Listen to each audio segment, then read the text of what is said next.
नमस्कार and welcome to curiously education. You watching current affairs analysis. मैं हूं Prashant Mawani.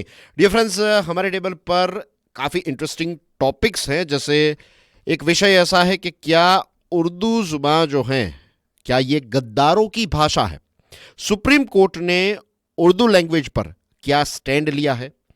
Schedule 8 के बारे में बात करने वाले हैं and will talk few interesting things about Urdu as well. इसी के साथ एक और इंटरेस्टिंग विषय है, इंडिया और चाइना के बीच में एज यू नो के बॉर्डर इश्यू चल रहा है। तो ये बॉर्डर डिस्प्यूट को लेकर जो भारत का स्टैंड है वो तो लॉजिकल है, लेकिन क्या कोई ऐसी पॉसिबिलिटी है because of geopolitics? And when I से जियोपॉलिटिक्स, मैं बात कर रहा हूं यूएसए और चाइना के बीच में जो एक ट्रेड वॉर चल रहा है। तो इसमें क्या ऐसा हो सकता है कि भारत और चाइना कोलैबोरेट कर सके? एक बहुत ही out of the box discussion करने वाले हैं। Then we are going to talk about Baba Saheb Ambedkar. आप जानते हैं कि 14 अप्रैल को हमारे देश ने, और सिर्फ देश ने नहीं, आई वुड से पूरी दुनिया जो है वो बाबा आम्बेडकर साहब का जो कंट्रीब्यूशन रहा है उसको अप्रिशिएट करती है। और बाबा आम्बेडकर जो हैं वो सिर्फ क्या दलितों के लीडर हैं? The answer is no. क्या वो सिर्फ दलितों के हैं? The answer is no.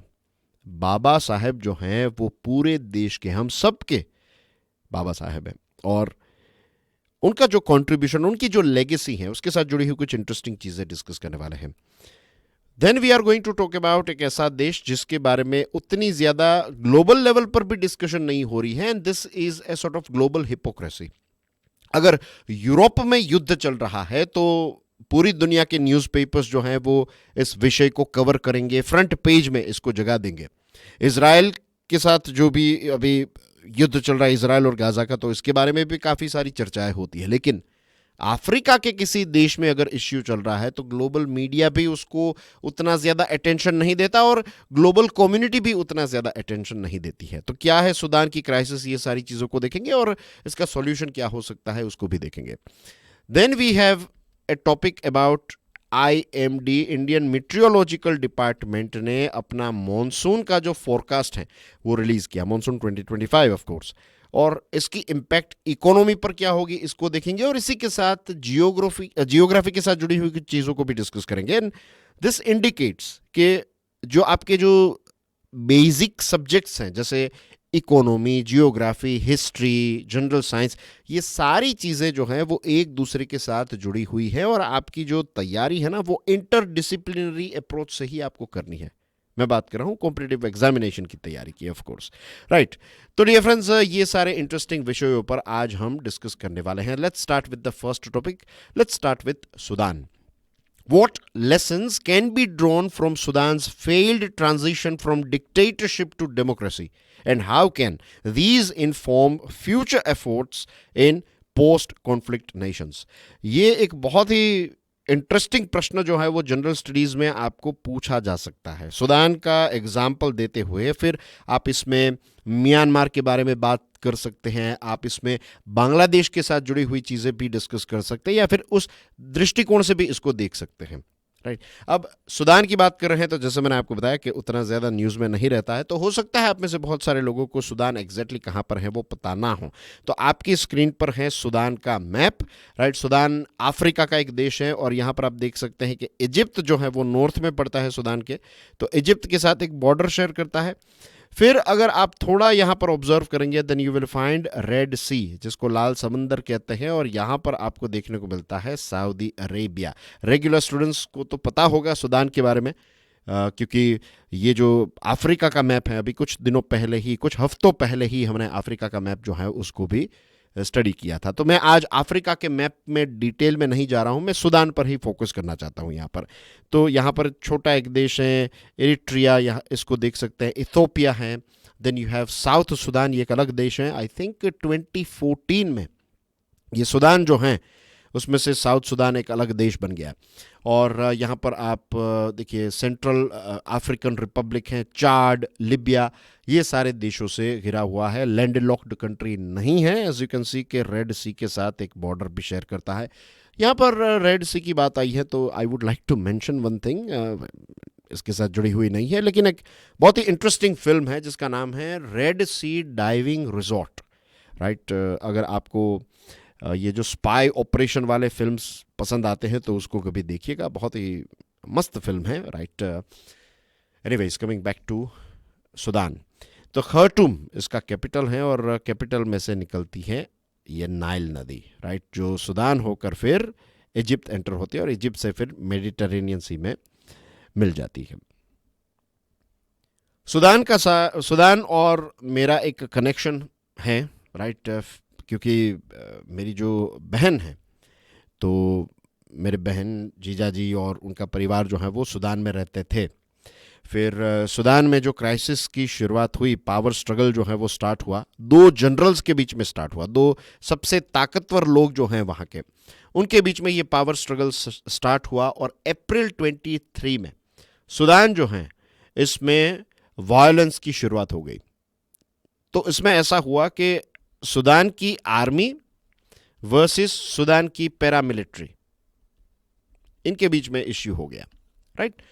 और इसकी वजह से 1,50,000 से ज़्यादा लोग जो हैं उनकी जान गई है। आज भी कौन जीता है इसमें यह कहना मुश्किल है। और ये कॉन्फ्लिक्ट की वजह से 13 मिलियन 1,30,00,000 लोग जो हैं वो डिस्प्लेस हुए। खर्टूम जो है उसके बाजू में पड़ता है ओमदुरमान, तो वहाँ पर मेरे ये रिलेटिव्स जो हैं वो रहते थे। तो ऑपरेशन कावेरी कंडक्ट किया था भारत सरकार ने और सूडान में रहने वाले लोगों को रेस्क्यू किया गया। और ये जो रेस्क्यू हुआ ना सूडान में, तो मुझे पूरा, क्योंकि मेरी सगी बहन जो है तो वो पूरे इस ऑपरेशन में से ही, ऑपरेशन कावेरी के तहत वो फिर पोर्ट सूडान पहुँचे। पोर्ट सूडान में मैंने मेरा जो भांजा है उसको बताया था कि बेटा अगर तुझे कहीं पर भी इंडियन आर्मी, नेवी या फिर एयरफोर्स की कोई जवान दिखे तब मुझे व्हाट्सएप कर देना, क्योंकि वहाँ पर ऐसा था कि आप व्हाट्सएप पर मैसेज करो तो 2-3 घंटों के बाद यहाँ पर डिलीवर होता था, ऐसी सिचुएशन थी। मैं और ज़्यादा डिटेल्स में नहीं जा रहा हूँ, लेकिन फाइटर जेट से सिटी के अंदर अपना ही मीन्स उसी देश का फाइटर जेट जो हैं वो उसी देश के लोगों पर ये चीज़ें चल रही थी कि रेसिडेंशियल एरिया में और कुछ जगहों पर फाइटर जेट से बॉम्बार्डिंग जो है वो की जा रही थी। तो it was a very tense situation of course for our family and I am sure दूसरे परिवारों के लिए, और सूडान के जो लोकल लोग हैं उनके लिए भी अब पूरा खर्टूम जो है वो खाली हो चुका है।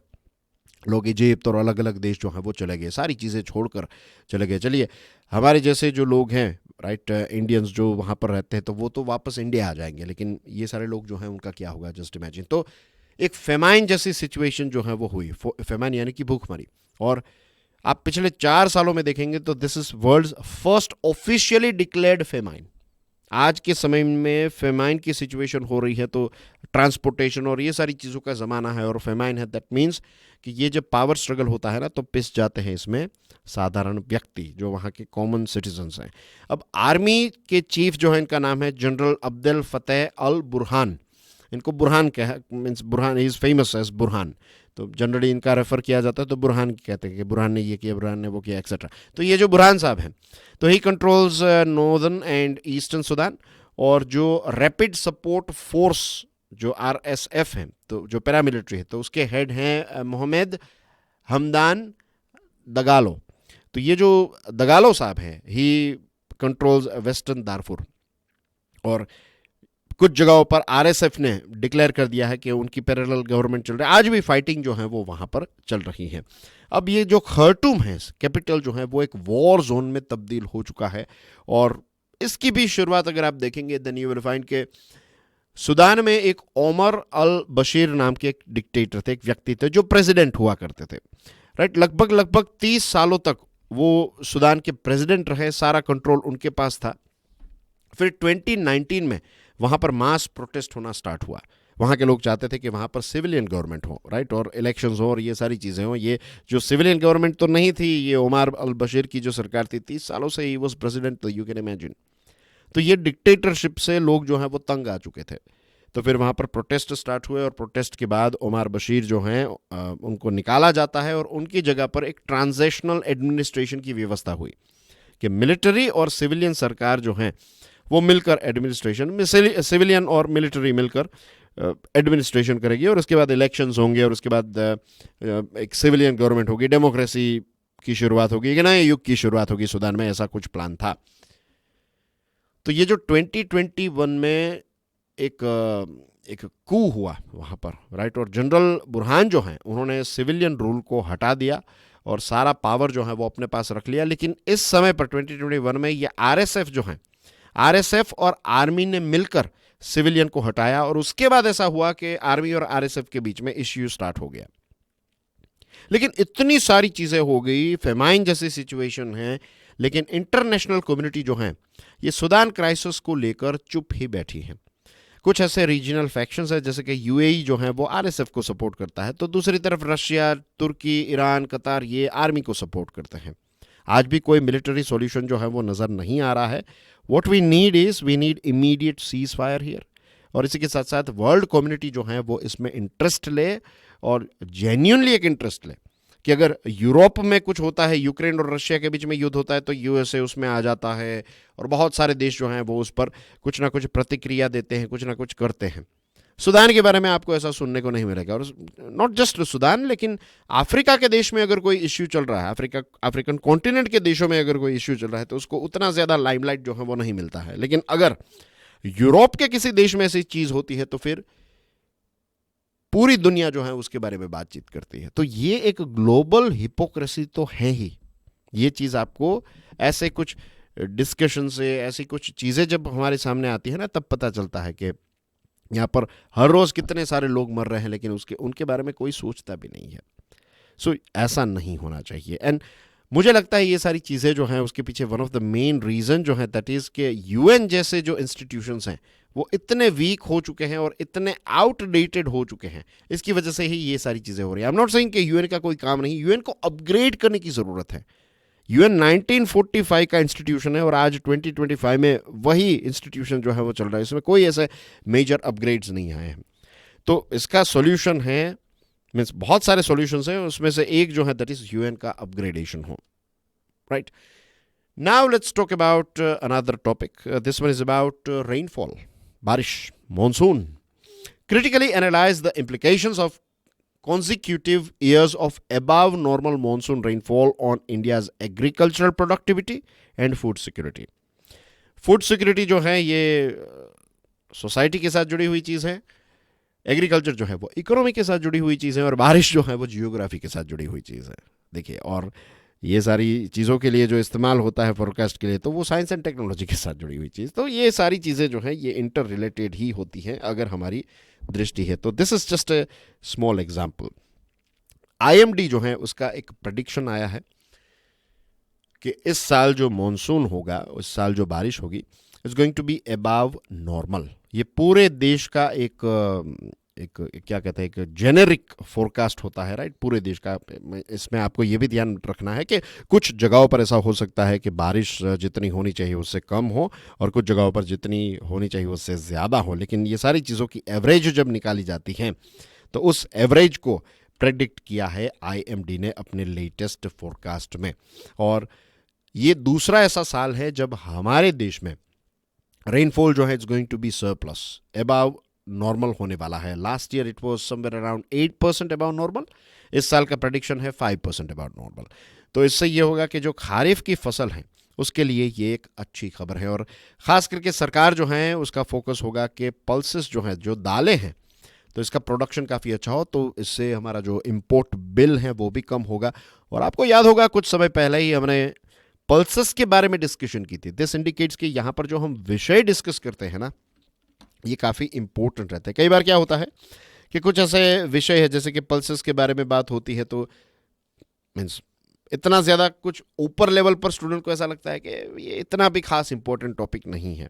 We need hot topics, right. मैं ऐसा नहीं करूँ, आप में से किसी ने डिमांड भी नहीं की, लेकिन एक जनरल जो मेरा ऑब्जर्वेशन है वो ये है कि अगर लेट्स से कॉन्स्टिट्यूशन की कोई चीज़ है या फिर कोई ग्लोबल इंस्टीट्यूशन के बारे में बात है या फिर ऐसी चीज़ें होती है तो जनरल एक इंटरेस्ट जो है वो थोड़ा ज़्यादा, क्योंकि ये सारी चीज़ें थोड़ी मसालेदार रहती है। लेकिन पल्सेस जो हैं खाने में तो पौष्टिक है लेकिन टॉपिक वाइज उतने ज़्यादा टेस्टी नहीं लगते हैं। लेकिन ये एक बहुत ही इंपॉर्टेंट विषय है। उसके पीछे रीज़न ये है कि बेसिक भारत का जो फैब्रिक है या फिर भारत के साथ जुड़ी हुई बेसिक जो एक नॉलेज है, वो जब हमें पता चलती है तब पल्सेस इंपॉर्टेंट इसलिए बन जाते हैं क्योंकि हमारे देश में मेजॉरिटी जो लोग हैं उनके लिए प्रोटीन का जो सबसे इंपॉर्टेंट सोर्स अगर कोई है तो दैट इज़ पल्सेस।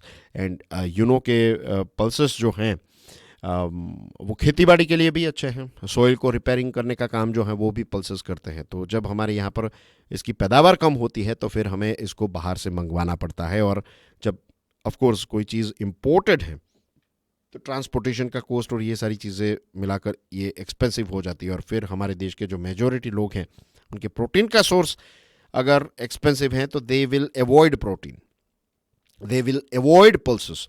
और जब वो पल्सेस को अवॉइड करेंगे तो होगा क्या, पेट तो भर जाएगा लेकिन न्यूट्रिशन नहीं मिलेगा, न्यूट्रिशन नहीं मिलेगा तो हेल्थ पर इम्पैक्ट होगी, हेल्थ पर इम्पैक्ट होगी तो सरकार पर उतना ही ज़्यादा बोझ होगा, तो ये सारी चीज़ें अगेन एक दूसरे के साथ कनेक्टेड रहती हैं। Right dear friends, moving on to the topic, means in this topic, moving ahead with this topic. अब ये एक प्रेडिक्शन आया है आईएमडी का कि अल नीनियो जो है ये एब्सेंट रहने वाला है। और याद रखिए जब अल नीनियो एब्सेंट रहता है तब मॉनसून का जो प्रोस्पेक्ट है, मॉनसून बारिश जो है वो अच्छी जनरली साबित होती है। अल नीनियो जो है ये 10 में से 6 बार ऐसा होता है कि अल नीनियो की वजह से बारिश जो है वो काफ़ी ज़्यादा कम रहती है, एक सूखे जैसा माहौल जो है वो देखने को मिलता है। This is one thing. El Nino के बारे में बहुत सारी चीज़ें वैसे भी हमने डिस्कस कर ली है और आप जानते भी होंगे इस बेसिक विषय के बारे में। It's not that difficult to understand what El Nino is all about, अगर आपकी जियोग्राफी अच्छी है तो।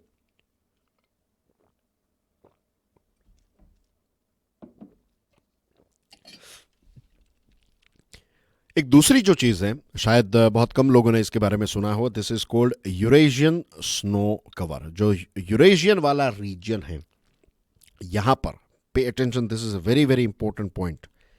जब यूरेशियन क्षेत्र में जो स्नोफॉल है वो कम रहता है, बिलो नॉर्मल रहता है, तो इसकी इंपैक्ट ये होती है कि हमारे देश में बारिश अच्छी होती है। जब यहां पर मीन्स देखिए, बारिश is not just based on one thing, एक बहुत ही कॉम्प्लेक्स चीज है जो आज तक आईएमडी जो है वो भी एकदम इसको समझ नहीं पाई है। आज भी बहुत सारी चीजें हैं, बहुत अनप्रेडिक्टेबल चीज है ये, लेकिन जो भी हमारी अंडरस्टैंडिंग है उससे ये पता चला है कि अल नीनियो जब नहीं होता है, अल नीनियो ईयर नहीं होता है तो बारिश अच्छी होती है। दूसरा जो एक फैक्टर काम करता है वो ये है कि जब यूरेशियन क्षेत्र में स्नोफॉल कम रहता है, वहां पर जितना होना चाहिए उससे कम होता है, बिलो नॉर्मल होता है, तो ऐसे समय में भारत वाले क्षेत्र में बारिश जो है वो अच्छी होती है। तो ये इंडिकेशन भी मिल रहा है कि ये अल नीनियो नहीं होगा और यूरेशियन में फिलहाल जो विंटर टाइम है उसमें बिलो नॉर्मल स्नोफॉल रहा है। इसी के साथ आईएमडी जो है उसके इसका जो फोरकास्ट है ये 2 स्टेज रहता है। एक अप्रैल में फोरकास्ट किया जाता है जिसके बारे में हम बात कर रहे हैं, और उसके बाद फिर मिड मई में एक लेटेस्ट अपडेट आएगी। पिक्चर जो है वो मिड मई के समय पर और ज्यादा क्लियर हो जाता है। ओशियनिक पैरामीटर्स जो हैं वो अभी इनकंक्लूसिव हैं दिस ईयर, राइट, और रीजनल फैक्टर्स जो हैं उस पर ज्यादा जोर दिया है आईएमडी ने। अब मई महीने में और ज़्यादा चीज़ें जो हैं वो सामने आएगी। अबव नॉर्मल जब रेन होता है तो ऑफ कोर्स जो हमारा ग्रेन स्टॉक है वो काफ़ी ज़्यादा अच्छा हो जाता है, एक्सपोर्ट में मदद मिलती है, पल्सेस जो है उसका कल्टीवेशन ज़्यादा होता है, क्योंकि पल्सेस का क्या है, पल्सेस को पानी तो चाहिए लेकिन पल्सेस को ज़मीन भी ज़्यादा चाहिए। गेहूँ और चावल के कंपेरिजन में पल्सेस के लिए आपको ज़्यादा ज़मीन चाहिए। तो बारिश अच्छी होगी तो किसान जो है वो एक थोड़ा साहस कर पाएंगे, लेकिन इसी के साथ साथ we have to also remember कि हमारे देश में हर साल जब मानसून की सीज़न आती है तब फ्लड्स और लैंडस्लाइड्स भी होती है। तो इसको लेकर तैयारी क्या है, we need to upgrade our infrastructure, ताकि जो डैमेज है प्रॉपर्टी का वो भी कम से कम हो, और जो जान कहते हैं ना लॉस ऑफ लाइफ, तो ये भी लॉस ऑफ लाइफ जो है वो कम से कम हो या फिर ना हो। We need to work in that direction. Last year जो वेनाड में डिजास्टर आया तो कितने 200 से भी ज़्यादा लोग जो हैं वो मर गए थे। तो ये चीज़ों को लेकर आज से ही हम प्रिपेयर जो है वो हो सकते हैं। Moving on to next topic, this one is about Urdu. critically analyze the Supreme Court's recent judgment on the status of Urdu and its implications on linguistic diversity in India. Supreme court ने अभी अपने एक latest judgement में ये बताया है कि जो महाराष्ट्र के म्यूनिसिपल साइन बोर्ड्स हैं उसमें मराठी के साथ साथ उर्दू का इस्तेमाल भी हो सकता है, राइट। उर्दू जो है वो हमारे देश के बहुत सारे राज्यों की ऑफिशियल लैंग्वेज भी है, हिंदी के साथ वहां पर उर्दू भी ऑफिशियल लैंग्वेज है। तो कोई ऐसा प्रोहिबिशन नहीं है, उर्दू को वही सेम स्टेटस मिलता है जो मराठी भाषा को शेड्यूल 8 में मिलता है। और इसके साथ मेक श्योर कि इंडियन पॉलिटी में आप शेड्यूल 8 जो है भाषा के साथ जुड़ा हुआ है, ये शेड्यूल 8 हमारे कॉन्स्टिट्यूशन का, तो इसकी एक अच्छी ग्रिप जो है वो आपकी होनी चाहिए, इस पर एक अच्छी समझ जो है वो आपकी होनी चाहिए। ये आपके लिए एक होमवर्क है, आप खुद कर लीजिएगा इसको। अब प्रॉब्लम ये है, कई लोग कहते हैं कि उर्दू जो है ये एक गद्दार की भाषा है। ये ऐसे शब्दों का इस्तेमाल करने वाले लोग जो हैं, सबसे पहले तो आप समझ लीजिए they are ignorant about Urdu. Urdu का जन्म जो है वो हमारे देश भारत में हुआ, राइट। हमारे देश का जब हम दुनिया के सामने खड़े रहते हैं तो हम कहते हैं कि हमारे यहाँ पर तो इतनी डाइवर्सिटी है, हमारा कल्चर इतना रिच है। तो ये कल्चर जो रिच है तो उसमें उर्दू जो है वो भी एक शेड ही है हमारे कल्चर का। जितनी हिंदी हमारे देश की है, जितनी संस्कृत हमारे देश की है, उतनी ही उर्दू हमारे देश की है। इतिहास देखिए कभी उर्दू का, तब पता चलेगा। तो ये जो कैंपेन चलते हैं ना उर्दू के खिलाफ कि उर्दू गद्दारों की भाषा है, ऐसा कुछ नहीं है, राइट। उर्दू हमारे देश की ही भाषा है। ये बेवकूफ़ लोग हैं जो ऐसी बातें करते हैं। और उर्दू का जो कुरान है उसका ट्रांसलेशन जो है वो उर्दू में कब हुआ पता है? 18वीं सेंचुरी में। लेकिन तुलसीदास जी जो हैं उन्होंने भी उर्दू शब्दों का इस्तेमाल जो है वो किया है। तो सुप्रीम कोर्ट ने बहुत अच्छी बात बताई कि language is not religion, language is culture. भाषा जो है वो किसी धर्म की नहीं है, भाषा जो है ना ये हमारे कल्चर का पार्ट है। And same thing goes with Sanskrit as well, कि संस्कृत ऐसा नहीं है कि हिंदुओं की भाषा है। संस्कृत जो है वो हमारे देश की भाषा है। कोई भी हिंदू, मुसलमान, Christian, Parsi, Sikh, anyone can speak Urdu, anyone can speak Sanskrit, right. ये सबको सीखना भी चाहिए, जिनको लैंग्वेज में इंटरेस्ट है तो सीखना चाहिए। इसमें कोई धर्म के साथ इसका कोई कनेक्शन। और हमारे देश में तो ऐसा है कि भाई हमारे देश का जो अभी पॉलिटिक्स में या फिर जो न्यूज़ में जो भी चीज़ें चल रही हो, ट्रेंडिंग जो भी चीज़ें चल रही हो, that is not that important for me to be honest. मेरे लिए जो इम्पोर्टेंट है दैट इज़ कि हमारे देश का इतिहास क्या है और हमारे देश का कल्चर क्या रहा है और सोसाइटी क्या रही। तो हमारे देश में तो जितने भी आप देखेंगे, राइट, जो समझदार लोग हैं, जो सेंसिबल लोग हैं, देखिए बेवकूफ़ लोग आपको हर कम्युनिटी में, हर धर्म में, हर क्षेत्र में और हर एक कॉन्टिनेंट में देखने को मिलेंगे। एक पागल आदमी जो है वो ठीक हो सकता है क्योंकि पागल खाने हैं, बेवकूफ खाना कहीं पर नहीं है। तो बेवकूफों को ठीक करने का कोई सॉल्यूशन है नहीं, वो जैसे है वैसे ही रहेंगे। तो उस पर तो और ज्यादा डिस्कशन नहीं हो सकती, उस पर तो और ज्यादा हम कुछ कर नहीं सकते क्योंकि बेवकूफ खाने नहीं है, पागल खाने तो हैं। लेकिन हमारे देश में जो सेंसिबल लोग हैं उनके लिए इतना कोई खास फर्क नहीं पड़ता है कि कौन किस धर्म से बिलोंग करता है, कौन नमाज पढ़ता है, कौन प्रेयर करता है और कौन प्रार्थना करता है, राइट, कौन गुरुद्वारे में जाता है। हमारे यहाँ पर तो आप देखेंगे, राइट, और सुप्रीम कोर्ट का एक इंटरेस्टिंग जजमेंट था कि हिंदू कौन है, हु इज़ हिंदू। हिंदू ऐसा नहीं है कि जो शिव की पूजा करते हैं या फिर हिंदू देवी देवताओं की पूजा करते हैं वो हिंदू है। हमारे देश में रहने वाले सारे लोग हिंदू हैं। Hinduism is also a culture. Sanatan Dharma, Islam, Christianity, ये सारी चीज़ें आप थोड़ा कर सकते हैं, वरना हिंदुइज्म के बारे में तो सुप्रीम कोर्ट का आई थिंक 2015 का एक बहुत ही इंटरेस्टिंग जजमेंट था कि हिंदुइज्म जो है it is way of living life in India. ये हमारे देश के और हर कोई जो है यहाँ पर रहने वाला, तो they are all Hindu. You know what I mean in terms of culture, in terms of रहने का जो तरीका है उस पॉइंट ऑफ व्यू से। तो ये विविधता है हमारे देश की। और उर्दू जो है उसको देवनागरी, रोमन, गुरुमुखी, ये अलग अलग भाषाओं में भी लिखा है। यू नो द स्क्रिप्ट और बोलने की भाषा में एक डिफरेंस है, बेसिक चीज़ है। बट जो अभी चीज़ें मैं बोल रहा हूँ तो हिंदी बोल रहा हूँ, और चीज़ें जो स्क्रिप्ट हैं you can see your screen that is English, right. तो ऐसे ही उर्दू जो है वो बोली जाती है, लेकिन उसको देवनागरी, रोमन और गुरुमुखी में भी लिखा जाता है। तो दिस इंडिकेट्स एडेप्टेबिलिटी। तो ये है रियलिटी। और ये सारी चीज़ें हैं, मज़ा आता है ये सारी चीज़ों को जानने में कि आज भी दुनिया जो है वो 21st सेंचुरी में हम जी रहे हैं और इस प्रकार के इश्यूज जो हैं वो चलते रहते हैं। एनीवेज, चलो नेवर माइंड, ये सारी चीज़ें धीरे धीरे करके बेटर करती जानी है। Moving on to the fourth topic of the day, analyze the significance of joint ventures JVs between Indian and Chinese companies in manufacturing medical equipment and other high tech products. अब देखिए, USA का जो कांग्रेस है उसमें एक report आया है और एक वार्निंग दी है कि भाई चाइना जो है ये बायो टेक्नोलॉजी क्षेत्र में डोमिनेंस करने की पोजीशन पर पहुंच गया है और यूएसए जो है वो इसमें पीछे रह जाएगा और कुछ एक्शन नहीं ली तो यूएसए ऐसी सिचुएशन में आ जाएगा कि फिर कभी शायद लंबे समय तक चाइना को कभी ओवरटेक ना कर सके। ये कांग्रेस, वहाँ की कांग्रेस में ये रिपोर्ट जो है वो रखा गया।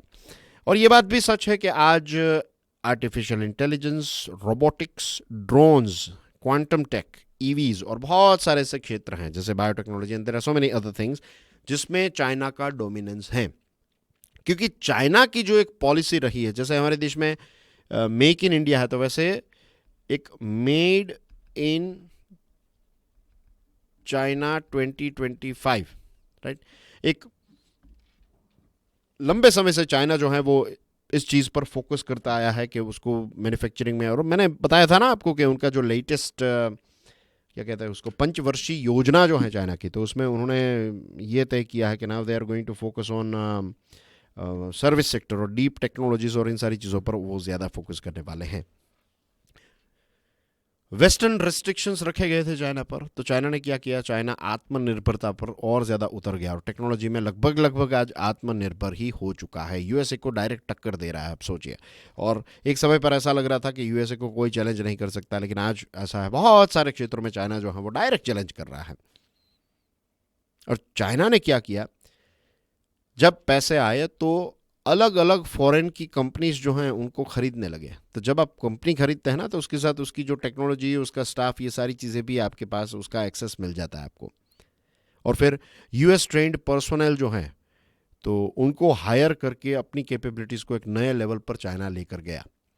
और शी जिनपिंग साहब जो हैं वो अभी एक दौरे पर गए थे, वो वियतनाम गए, मलेशिया गए, उसके बाद कंबोडिया गए। तो why he is going there, he is trying to find a new market for Chinese products and services. अभी ट्रंप साहब ने तो 245% टैरिफ जो है वो चाइनीज़ प्रोडक्ट्स पर लगा दिया है। तो ये जो चीज़ें चल रही है ये भारत के लिए एक अपॉर्चुनिटी है। सोचने में थोड़ा आपको लगेगा, लेकिन ये आउट ऑफ द बॉक्स एक बात है कि despite border tensions,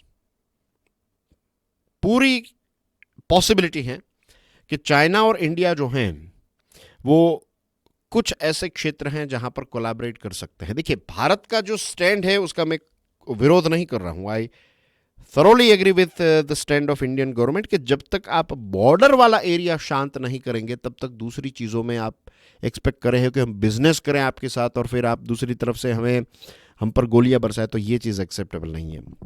if you want to do business with us then you have to sort out this border issue. तो ये स्टैंड तो बराबर है, लेकिन ये जो बॉर्डर वाला इश्यू है अगर ये सॉर्ट आउट हो जाए तो उसके बाद इंडिया और चाइना के बीच में इतने सारे अलग अलग क्षेत्रों में कोलैबोरेट करने की अपॉर्चुनिटीज़ हैं और ख़ास करके जो चाइनीज़ टेक्नोलॉजी है उसका हम भरपूर लिवरेज उठा सकते हैं। हम कह सकते हैं कि देखिए, चाइना को अभी नई मार्केट की ज़रूरत है अपने प्रोडक्ट्स के लिए, तो हमारे यहाँ पर की मार्केट आप जानते हैं ना कितनी बड़ी मार्केट है।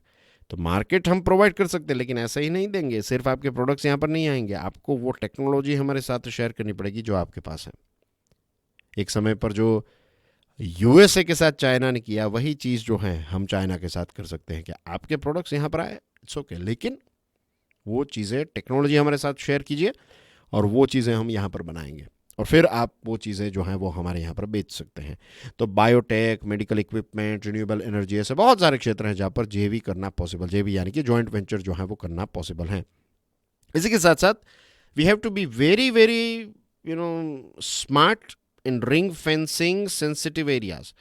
कुछ ऐसी टेक्नोलॉजीज़ हैं, कुछ ऐसे क्षेत्र हैं, जैसे आपको पता है हुआवे नाम की उनकी कंपनी है, ZTE है, तो 5G रोल आउट में से इनको बाहर रखा गया। आज भी 4G में बहुत सारी जगहों पर हुआवे और ZTE की टेक्नोलॉजी का इस्तेमाल होता है हमारे देश में, लेकिन 5G के रोल आउट में उनको बाहर रखा गया बिकॉज ऑफ सिक्योरिटी रिस्क। तो ऐसी चीज़ें हैं, कुछ ऐसे क्षेत्र हैं जहाँ पर रिंग फेंसिंग किया जा सकता है।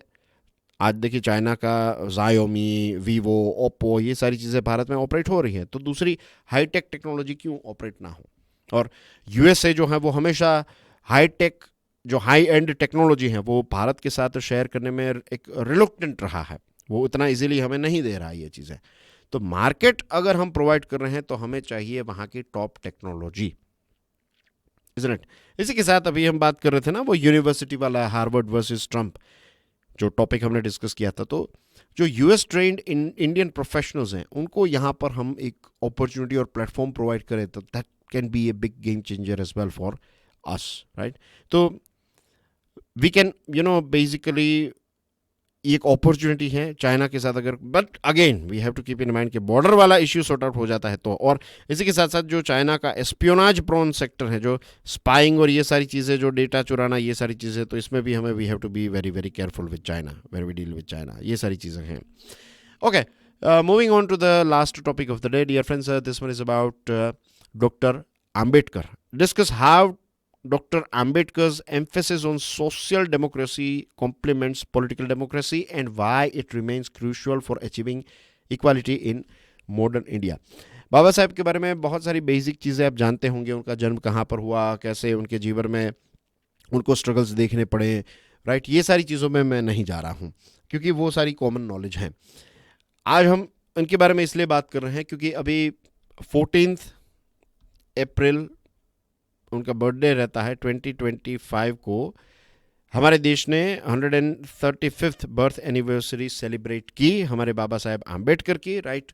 और जैसे मैंने बताया कि वो सिर्फ दलितों के लीडर नहीं हैं, वो पूरे देश के लीडर हैं, राइट। और मीन्स अगर फ्यूचर में ऐसा कोई इवेंट आया तो I will also throw some light कि वो सिर्फ हमारे देश के नहीं, ग्लोबल लीडर भी हैं। क्यों हैं वो, will talk about it in future. आज उतना वक्त और वो नहीं है, बट बात करेंगे कभी इसके बारे में भी। देखिए अभी एक ऐसा इंसिडेंट हुआ है मध्य प्रदेश में ही कि एक दलित कपल था, राइट। एक शादी हो रही थी एक यंगस्टर की, और फिर वो कुछ मंदिर में वो गए थे, राम मंदिर में दर्शन करने के लिए। और फिर वहाँ के जो लोकल हैं, जो दूसरी कास्ट के या फिर जो अपर कास्ट के जो लोग हैं, तो उन्होंने विरोध किया और इनको मंदिर में नहीं जाने दिया। तो देखिए ये चीज़ जो हुई तो ये तो डेफिनेटली एक गलत चीज़ है। नाउ द थिंग इज, सिर्फ यहाँ पर आम्बेडकर साहब की नहीं, I would also like to throw some light on भगवान श्री राम। जब भगवान राम अयोध्या से मीन्स उनको जब वनवास हुआ, तो उस समय पर जब वो अलग अलग जगहों पर गए, तो क्या उन्होंने किसी के साथ ये रखा था कि आप इस कास्ट से हो तो आपके साथ मैं खाना नहीं खाऊंगा, आप इस कास्ट से हो तो आपको नहीं मिलूंगा, राइट। वो तो अयोध्या के दशरथ राजा के बेटे थे, he was a Prince at that point of time. तो प्रिंस होने के बावजूद भी वो कॉमनर्स के साथ बैठते थे, उनको गले लगाते थे। उन्होंने, जब आप देखें रामायण को, अगर आप जो सीरियल भी देखेंगे जो रामानंद सागर साहब की है, बहुत ही इंटरेस्टिंग, बहुत ही, मुझे तो वही पसंद है। ये नई वाली जो आई है तो उसमें मुझे उतना मज़ा नहीं आया, लेकिन अगर you will find the thing कि उस समय पर जो सुग्रीव थे तो उनको भी गले लगाया। सुग्रीव कहते थे कि मैं तो बहुत ही मैं केपेबल ही नहीं हूँ कि आपके सामने खड़ा भी रह सकूँ और आप मुझे गले लगा रहे। तो राम कह रहे ऐसा नहीं होता है, मित्रता में ये सारी चीज़ें नहीं देखी जाती है कि आप कहाँ से हो, आप क्या हो, राइट। आप वानर हैं, मैं नर हूँ, तो इट डजंट मैटर, हम मित्र हैं। तो ऐसे एक भगवान के मंदिर में आप किसी को जाने से कैसे रोक सकते हैं, जिनका खुद का जो जीवन रहा है, कि खुद की यात्रा जो रही है उसमें उन्होंने सबको एक साथ लेकर वो चले, सबको गले लगाया, और आज उसी की पूजा करने वाले लोग जो हैं वो उसी मंदिर के अंदर दूसरे लोगों को नहीं आने देते। See, this is very very unfortunate. और आज भी ये कास्ट बेस्ड डिस्क्रिमिनेशन जो है वो हमें देखने को मिलता है हमारे देश में, और ये एज ए सोसाइटी हम सबका फेलियर है, एक बहुत बड़ा फेलियर है कि इतने सालों के बाद भी हम अपने आप को इंडियन या फिर जो राज्य के हैं उससे आइडेंटिफाई नहीं करते। हम आज भी, हमारी टॉप प्रायोरिटी जो है वो कास्ट की रहती है। इसके बारे में सोचने की ज़रूरत है, हम सबको सोचने। आई एम नॉट सेइंग कि गलत क्या है सही क्या है, बट एटलीस्ट ये सोचने की ज़रूरत है कि क्या हमें इससे ऊपर उठने की ज़रूरत नहीं है। क्या हमारे देश में सुप्रीम कोर्ट ने भी कहा है ना इसके बारे में कि ये कास्ट सिस्टम जो है वो हट जानी चाहिए। और आम्बेडकर साहब जो है उन्होंने तो डिग्निटी, इक्वालिटी, जस्टिस और justice for all, justice for equality for all, right, उन्होंने फंडामेंटल राइट्स जो मीन्स कॉन्स्टिट्यूशन में ऐड हुए, तो इसमें ऐसा नहीं था कि इस कास्ट के लिए कास्ट, क्रीड, जेंडर कोई भी हो, irrespective of caste, creed, gender, सभी के लिए फंडामेंटल राइट्स। और उस समय पर आप सोचेंगे it was a big thing. हमारे बाद हमारा देश आज़ाद हो गया ना, उसके बाद अमेरिका में आपको देखने को मिलेगा कि जो सिविल वॉर हुआ, मीन्स सिविल राइट वॉर जैसी सिचुएशन वहाँ पर हुई, उसके बाद जो वहाँ के जो ब्लैक लोग हैं उनको अधिकार मिला। तो भले ही दुनिया की सबसे पुरानी डेमोक्रेसी रही यूएसए, लेकिन हमारे देश में तो जब से कॉन्स्टिट्यूशन आया ना, तो कॉन्स्टिट्यूशन ने पहले दिन से ही सबको इक्वल रखा है। तो ये जो कॉन्स्टिट्यूशनल मोरालिटी है, सोशल डेमोक्रेसी है, इस पर उन्होंने बहुत अच्छा काम किया है, राइट। और उनकी जो विचारधारा थी, it was rooted in human dignity, rationalism, social justice.